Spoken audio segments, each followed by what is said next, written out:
Okay, time for Fans Forum. You got a question? We got answers. Whether you agree or disagree with us does not really matter. But, John, pick one. Let's see what the fans have got to say, what they want to talk about, what they have to ask. All right, this one's from Ryan Kennedy. He says, would I be wrong in thinking Aaron Rodgers is going to end up on the Jets, possibly follow a path of Brett Favre? Well, that's a rumor that's out there. The Jets are in the marketplace, Ryan, going to hire an offensive coordinator. It might be somebody that's got ties with Aaron Rodgers in the past, maybe somebody that was on the Green Bay staff that might surface working for Robert Saleh. But that's a tough team. I mean, they have been ravaged by injuries. They've had problems with all their number one draft picks because guys getting hurt, underachieving wide receivers. And yeah, he'd go to New York, but would he be a big difference maker with the Jets? I don't think so. I just have a hard time thinking of him wearing anything but the gold Green Bay helmet. Yeah, I mean, it's hard thinking of him in another spot, but we're going to find out. I mean, like there's going to be a shuffle under the deck with coaches, with coordinators, and the quarterbacks are coming. Here's kind of a fun comment here from Ralph Lopez. You are the best, Hacksaw. Love your stuff and opinions. You are right. We are bleeping brilliant here. I really enjoy this. I enjoy the world of podcasting. Blame John Riley for dragging me in the front door and saying you gotta experience this. If you read my website, you know how much I love sports because I write about such a wide variety of things on my website every day, every night. But I'm just fascinated. And the coolest thing, I haven't mentioned this to John, the coolest thing is we just come out of the Super Bowl. And what did we do beginning today in the Cactus League and the Grapefruit Circuit? Yeah. Spring training baseball. Yeah. And I mean, there's so much always to explore and to talk about. Thank you for the compliment. Yes, we are bleeping brilliant because we enjoy what we're doing. Okay, we got some YouTube comments here.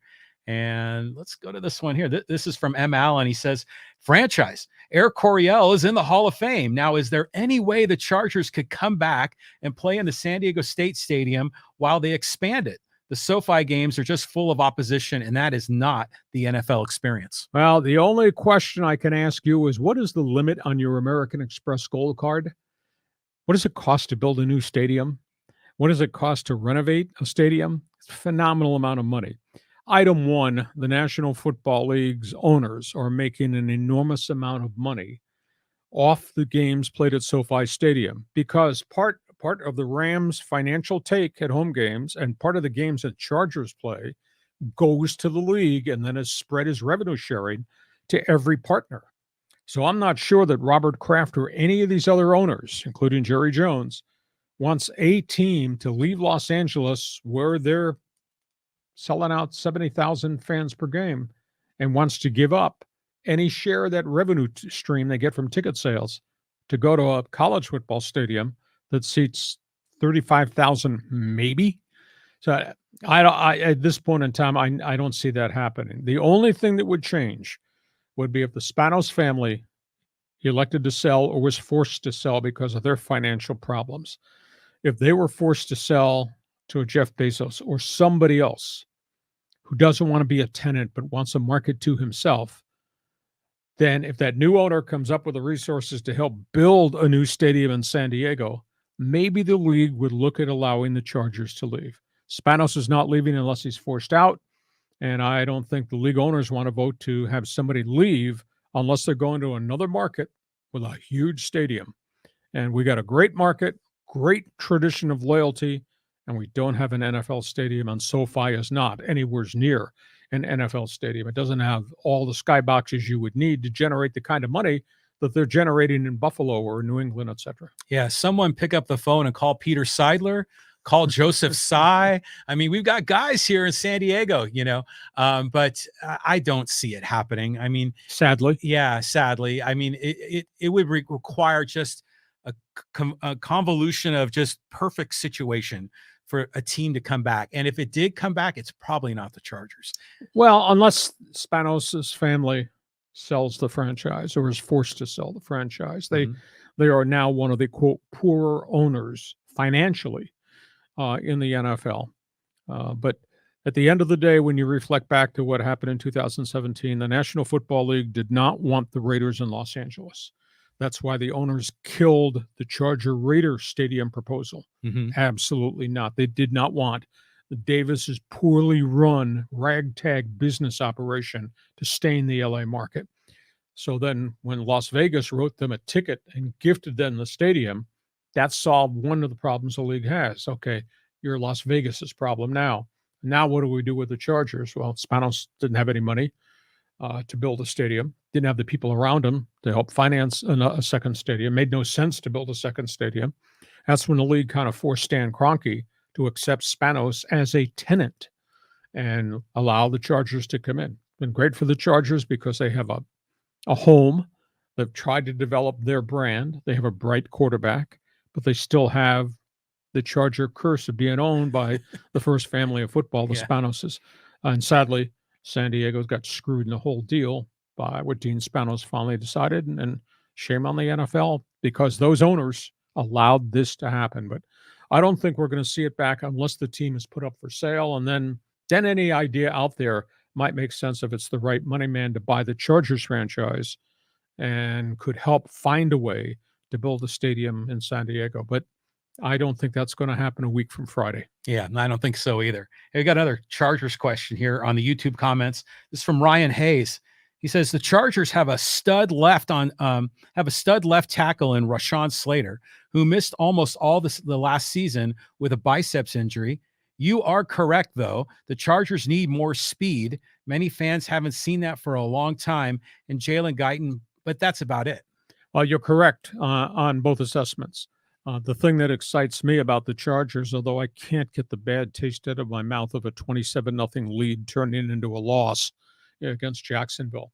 But the best thing that's exciting about the Chargers, John, is Rashawn Slater comes back as a stud left tackle.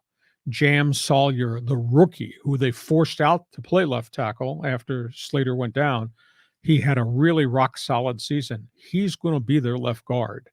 And they drafted Zion Johnson last year. He played every snap at right guard. He didn't grade out as a rookie at right guard as well as Slater graded out at left tackle, but he was physical. He's smart. He stayed healthy. He took all the snaps. So he'll be better served now in year two after going through the learning curve. And evidently, they really believe that Trey Pipkins, it's taken him 3 years to develop him. I mean, he is a beast of a big man at right tackle.